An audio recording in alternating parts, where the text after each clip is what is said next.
Guys, yung minced pork saka Chinese cabbage na binalot in steam. Ayan, ganyan gawin, no? May minced pork, lagyan ng salt, yung minced garlic, saka yung ginger,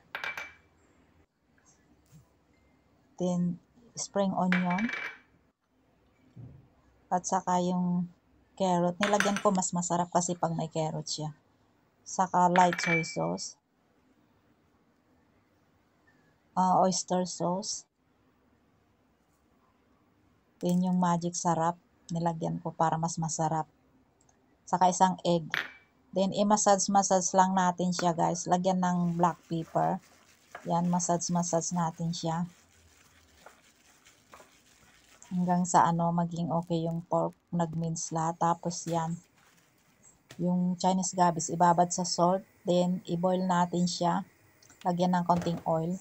Kasi yan yung pambabalot natin sa minced pork. Yan. Masarap to, guys. Ayan, binalot. O yan, nabalot ko na siya. Hindi ko na naipakita. Yan. I-steam ko siya ng mga 30 minutes. Ayan. Try nyo to, guys. Yung minced pork. Masarap.